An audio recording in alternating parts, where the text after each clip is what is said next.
Yo, hey guys, what's up with it? Now y'all are not used to seeing me like this with this big afro, man. But today we letting the hair breathe. We free today, baby. Afro tats in the building. Yeah, man, how's everyone doing? Hopefully well. I'm here for this video. Now, King Charles delivers Canada throne speech. This is the full video. Let's check it out. What it say in the caption? The true north is indeed strong and free. Let's go, man. My Canadians out there, I love you guys for real. I can't wait to meet some of you guys as well. Come visit your country and do all that. Let me see. Oh my gosh. I didn't expect. My hair might be blocking my ears, my earway. Hold on. Let's get this right before we start. All right, that's a little better. Anyway, let's go, guys. My shirt looks kind of big. I don't like how my neck looking in the shirt, man. Come on. Let's go. Honourable Senators, members of the House of Commons, it is with a deep sense of pride and pleasure that my wife and I join you here today as we witness Canadians coming together in a renewed sense of national pride, unity, and hope. I would like to acknowledge that we are gathered on the unceded territory of the Algonquin and Anishinaabe people. This land acknowledgement is a recognition of shared history as a nation, while continuing to deepen my own understanding. It is my great hope that in each of your communities and collectively as a country, a path is found toward truth and reconciliation in both word and deed.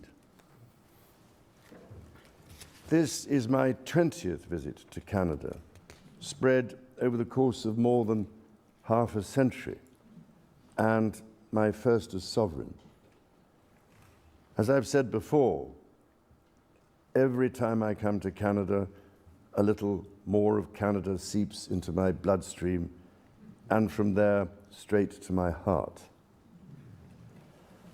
I've always had the greatest admiration for Canada's unique identity, which is recognized across the world for bravery and sacrifice in defense of national values and for the diversity and kindness of Canadians.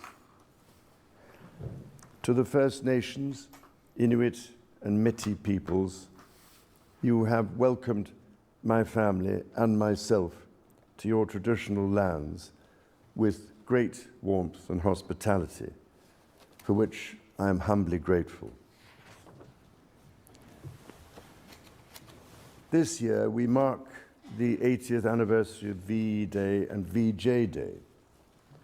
On Juno Beach, at Dieppe, on the Somme, at Beaumont-Hamel, at Ypres, and on Vimy Ridge. At those places and many others, forever etched into our memories, Canadians fought and died alongside our closest allies.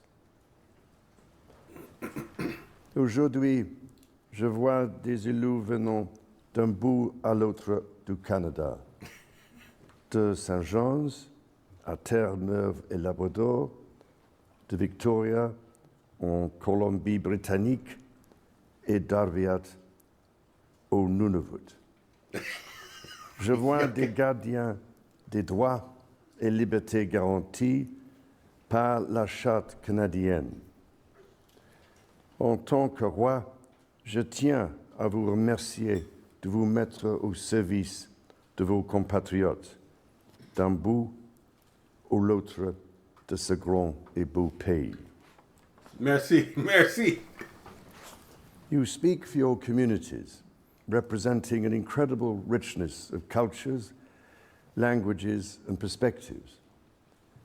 We owe it to this generation and those who succeed us to think and act for the greater good of all. While the world faces unprecedented challenges, generating uncertainties across the continents with regards to peace and stability, economics and climate change, your communities have the skills and determination to bring a wealth of solutions. En encourageant la collaboration et en tenant des débats respectueux et constructifs, vous permettrez à ce gouvernement d'agir de façon audacieuse et juste pour le bien des Canadiens et des Canadiennes. It has been nearly 70 years since the Sovereign first opened Parliament. In the time since, Canada has dramatically changed, repatriating its constitution, achieving full independence, and witnessing immense growth. Canada has embraced its British, French, and Indigenous roots and become a bold, ambitious, innovative country that is bilingual, truly multicultural, and committed to reconciliation. The Crown has for so long been a symbol of unity for Canada. It also represents stability and continuity from the past to the present. As it should, it stands proudly as a symbol of Canada today in all her richness and dynamism. Just a quick question. There's 1867 to 2017 on top, like written above his head. What does those dates stand for? If you can tell me, please, in the comment section. When my dear late mother, Queen Elizabeth II, opened a new Canadian Parliament in 1957, the Second World War remained a fresh, painful memory. The Cold War was intensifying. Freedom and democracy were under threat. Canada was emerging as a growing economic power and a force for peace in the world. In the decades since, history has been punctuated by epoch-making events: the Vietnam War, the fall of the Berlin Wall, and the start of the War on Terror. Today, Canada faces another critical moment.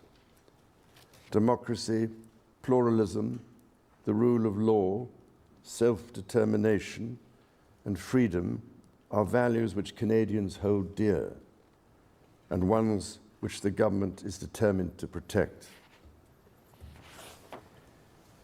The system of open global trade that, while not perfect, has helped to deliver prosperity for Canadians for decades, is changing. Canada's relationships with partners are also changing. Il nous faut confronter la réalité.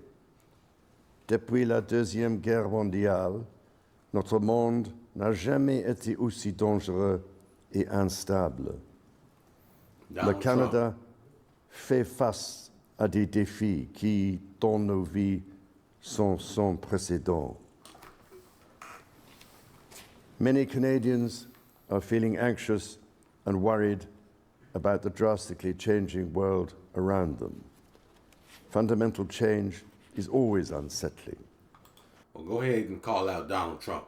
Call him out by his name. They are worried because this clown is in office causing a ruckus. Let's call it out, guys. Come on. Last time I seen that video where Mark Carney went over there to the UK, the UK king and the prime minister of the UK, they didn't want to call out Donald Trump and didn't want to say, hey, we got your back, Canada, out. They didn't want to do that in that video. If you guys go check that video out. But now hey, call him out, man. Call it out. Yet this moment is also an incredible opportunity, an opportunity for renewal, an opportunity to think big and to act bigger, an opportunity for Canada to embark on the largest transformation of its economy since the Second World War. a confident Canada, which has welcomed new Canadians, including from some of the most tragic global conflict zones, can seize this opportunity by recognizing that all Canadians can give themselves far more than any foreign power on any continent can ever take away. And that by staying true to Canadian values, Canada can build new alliances and a new economy that serves all Canadians. The Prime Minister and the President of the United States, for example, have begun defining a new economic and security relationship between Canada and the United States, rooted in mutual respect and founded on common interests, to deliver transformational benefits for both sovereign nations. Simultanément, le gouvernement œuvre à renforcer ses relations avec des partenaires commerciaux et des alliés fiables. Sachons que le Canada possède ce dont notre monde a besoin et défend les valeurs que ce monde respecte. Le Canada est prêt à bâtir une coalition de nations qui partagent ces valeurs, qui croient en la coopération internationale et le libre-échange de biens, de services et d'idées. Dans ce monde nouveau, qui évolue à un rythme frénétique, le Canada tracera la voie à suivre. La démonstration en sera faite dès juin, quand le Canada présidera le sommet du G7. The government is guided by its conviction that the economy is only truly strong when it serves everyone. Yeah. Many Canadians are struggling to get ahead. The government is responding, reducing middle-class taxes and saving two-income families up to $840 a year. It will cut the GST on homes at or under $1 million for first-time home buyers, delivering savings of up to $50,000. And it will lower the GST on homes between $1 million and $1.5 million. Le gouvernement assurera la pérennité de programmes qui permettent déjà aux familles d'économiser des milliers de dollars par année, notamment ceux pour les garderies et l'assurance médicaments. Garderie. À ces progrès s'ajoute l'élargissement du régime canadien de soins dentaires, qui sera bientôt accessible à environ 8 millions de Canadiens et de Canadiennes, leur permettant d'économiser plus de $800 par année en moyenne. The government's overarching goal, its core mission, is to build the strongest economy in the G7. That starts with creating one Canadian economy out of 13. Internal barriers to trade and labour mobility cost Canada as much as $200 billion each year. The government will introduce legislation to remove all remaining federal barriers to internal trade and labour mobility by Canada Day. Les premiers ministres de plusieurs provinces et territoires ont déjà pris des mesures pour éliminer les obstacles au commerce intérieur. Le gouvernement... Hey. You better stop laughing at the King's French, man. He's trying, bro. Oh, he over there smiling, laughing at his French. Hold on, man. Provinces et territoires ont déjà pris des mesures pour éliminer les obstacles au commerce intérieur. le gouvernement va s'appuyer sur ces progrès pour créer, d'ici la fête du Canada, un réel système de libre-échange à travers le pays. Il s'agit d'efforts essentiels pour permettre au Canada de réaliser tout son potentiel économique, mais cela reste insuffisant.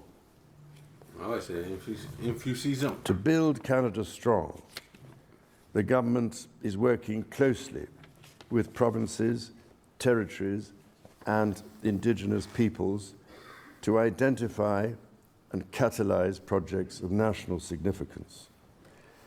Projects that will connect Canada, that will deepen Canada's ties with the world, and that will create high-paying jobs for generations.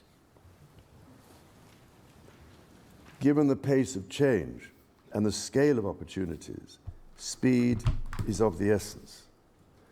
Through the creation of a new major federal project office, the time needed to approve a project will be reduced from 5 years to 2, all while upholding Canada's world-leading environmental standards and its constitutional obligations to Indigenous peoples. Okay. The government will also strike cooperation agreements with every interested province and territory within 6 months to realize its goal of one project, one review. When Canadians come together, Canada builds things that last. Hey! Oh, yeah, I see you, buddy. I see you. Hey, I see you, buddy. You are sleeping during the King's speech. I seen him. Last. There he is. Look at him right there. Let's catch him. Hold on, I'm gonna make this big. We're gonna catch him sleeping. There he is right there. Look at him right there. Right here. He's asleep. Now the King's French did make me yawn. I'm not going. And the guy's sleeping, dog. The King's French did make me yawn twice. Hey man, I'm sorry, but hey, I'm not asleep. My eyes aren't closed. That guy's eyes are closed. And watch what he gonna do like this.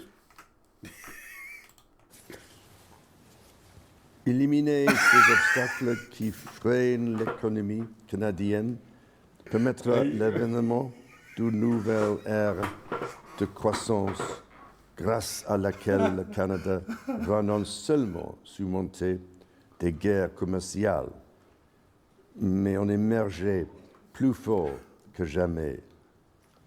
Cela lui permettra de devenir une superpuissance en matière d'énergie verte et conventionnelle, de bâtir une stratégie industrielle qui rendra le Canada plus compétitif à l'international, tout en luttant contre les changements climatiques, de bâtir des centaines de milliers de bonnes carrières dans les métiers spécialisés, et donc de faire du Canada une plaque tournante pour la science et l'innovation. Critically, the government will undertake a series of measures to help double the rate of home building while creating an entirely new housing industry, using Canadian technology, Canadian skilled workers, and Canadian lumber. The government will introduce measures to deliver affordable homes by creating Build Canada homes. This mission-driven organization. And what exactly is the Build Canada? Did he say it? What's a Build Canada home? Will act to accelerate the development of new affordable housing. It will invest in the growth of the prefabricated and modular housing industry, and it will provide significant financing to affordable home builders. The government will make the housing market work better, including by cutting municipal development charges in half, for all multi-unit housing. The government will drive supply up to bring housing costs down. To be truly strong, Canada must be secure. To that end, the government will introduce legislation to enhance security at Canada's borders. Law enforcement and intelligence agencies will have new tools to stop the flow of fentanyl and its precursors. The Canada Border Services Agency will be given new powers to examine goods destined for export to prevent the transport of illegal and stolen products, including cars. Le gouvernement protégera la souveraineté du Canada en rebâtissant, réarmant et réinvestissant dans les forces armées canadiennes.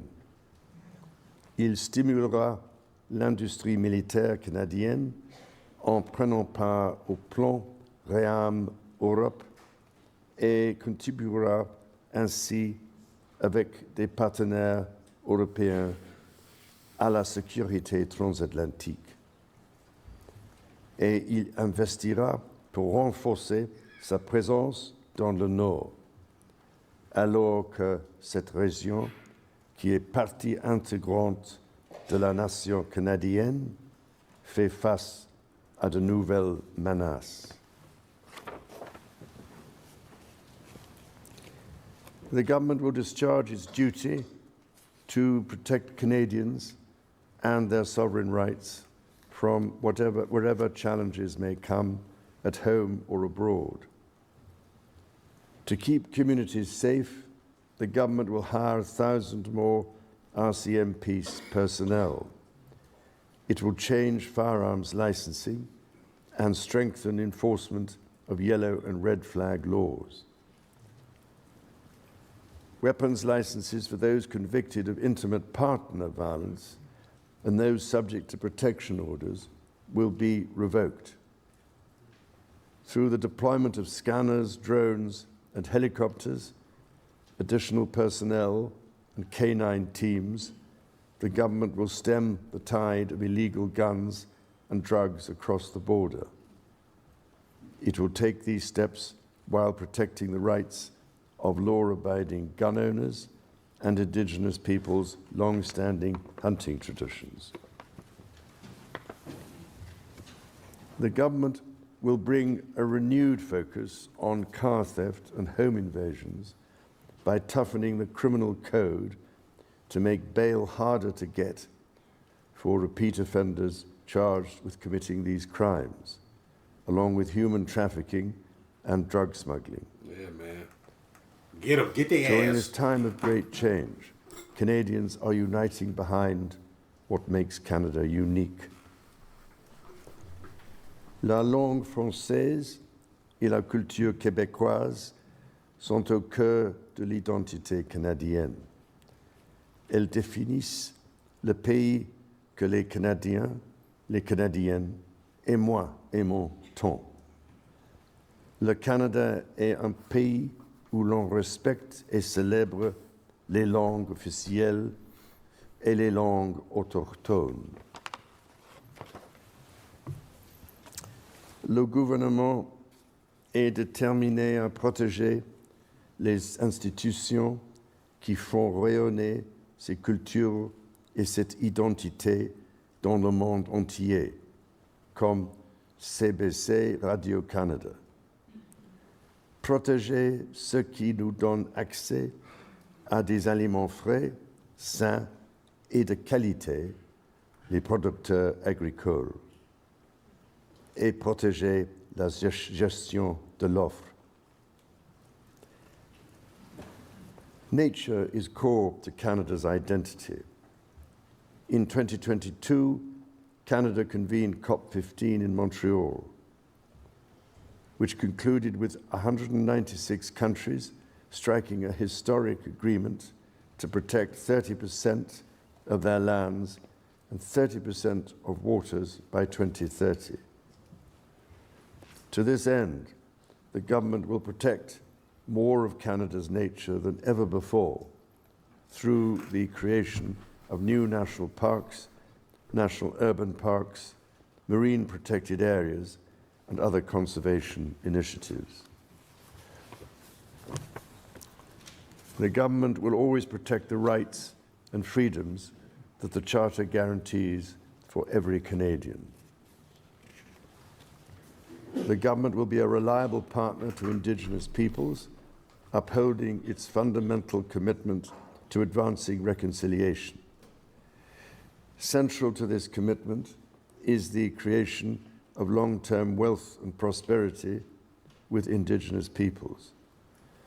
For that reason, the government will double the Indigenous Loan Guarantee Program from $5 billion to $10 billion, enabling more Indigenous communities to become owners of major projects. Yeah, they need to. As Canada moves forward with nation-building projects, the government will always be firmly guided by the principle of free, prior, and informed consent. Hey, for the another question I have for the Indians over there, are there reservations? I know in America we have a reservations for the Indians, and just if an Indian commits a crime, or if you commit a crime on a reservation, that's a federal crime, and you go to the federal prison. I don't know how the prison system is in Canada, but is it a federal crime to commit acts on Indian reservations? If you guys have Indian reservations, just let me know. Canada's immigration system has long been a source of pride for Canadians and of dynamism for the economy. The government is dedicated to rebuilding the trust of Canadians in immigration by restoring balance to the system.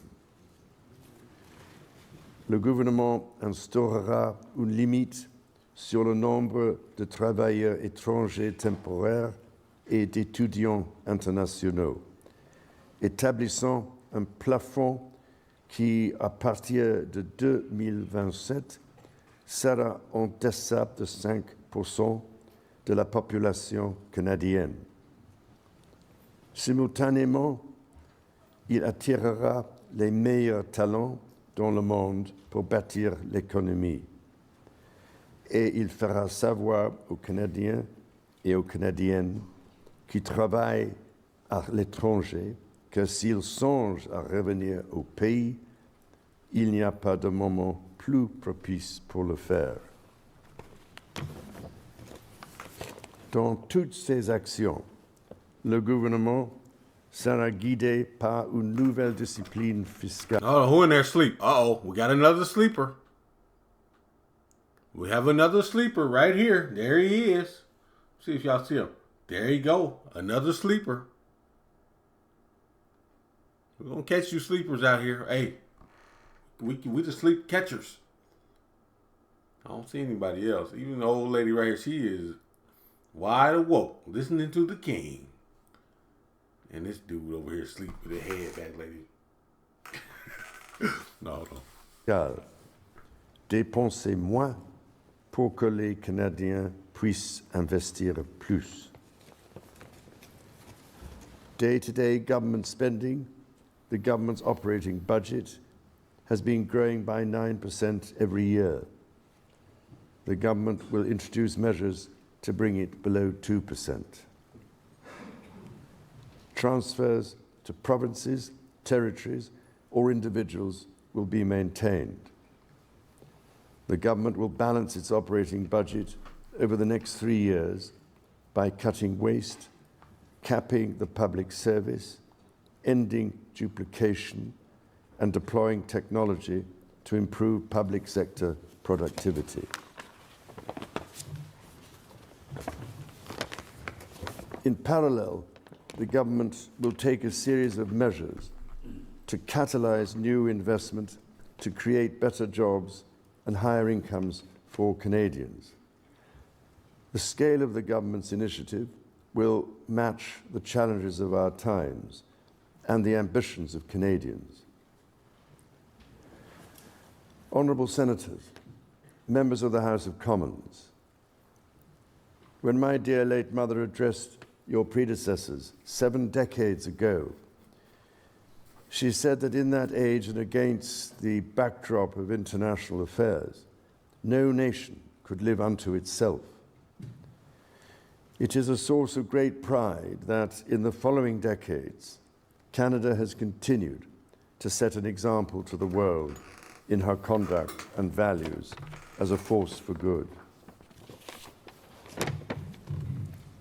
À vous et à l'ensemble du peuple canadien, mon épouse et moi-même adressons nos sincères remerciements pour cet accueil des plus chaleureux. As the anthem reminds us, the true North is indeed strong and free.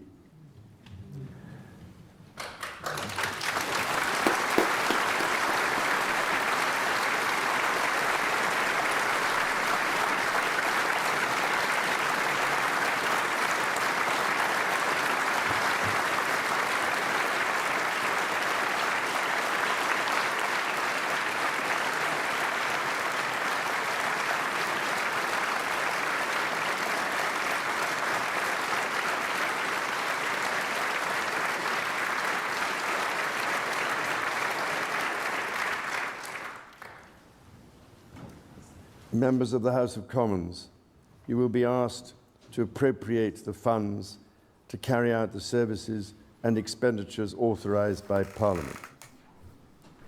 May you honor the profound trust bestowed upon you by Canadians.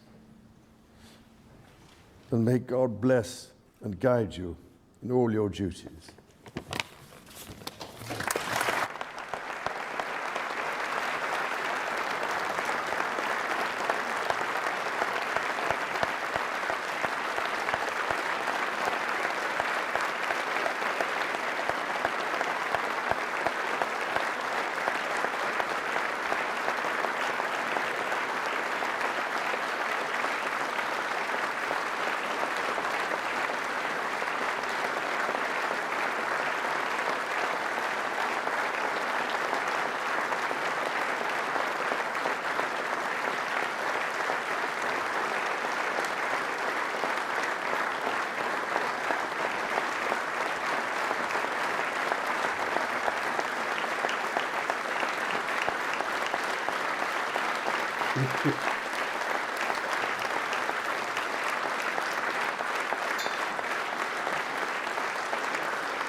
That's a good speech, boy. I ain't gonna lie to you. Now, from this, hey, it sounds like they're trying to solidify and strengthen the Canadian economy, where Canadians won't have to depend so much on doing business outside of Canada.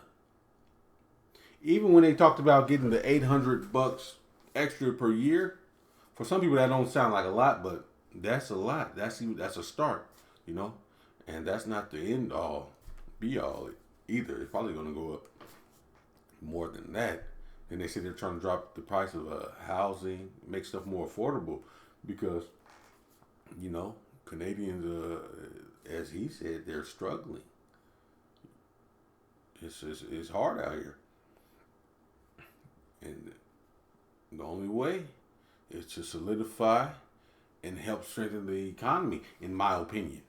You know, if you build your economy where you guys are turning the Canadian dollar between Canadians, you know, and allies that respect your money and, you know, show the both sides, you know, respect on both sides, spending and receiving, then do business with those.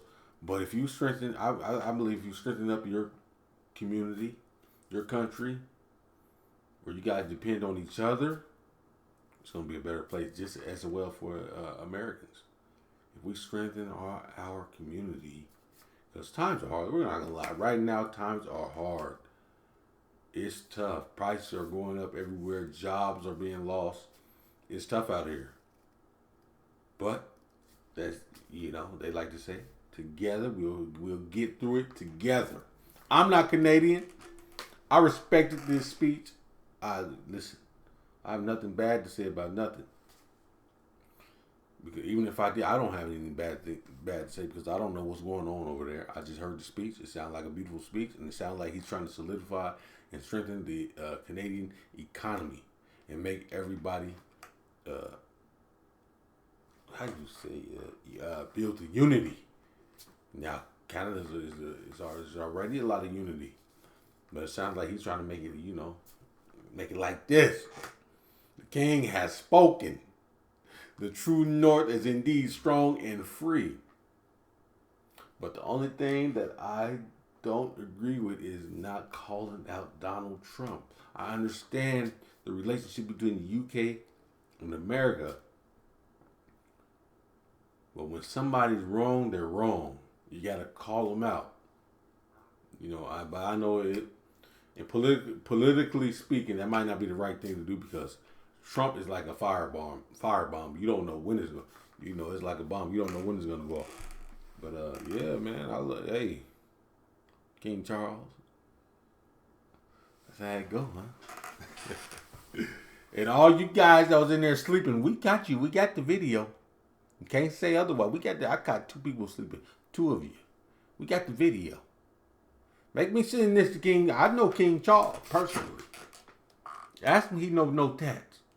He gonna tell you, yeah, that's my man. Afro tats. That's my guy. I'm sending the video of you guys sleeping while he was talking. But yeah, man, that's the video. I'll see you guys in the next one.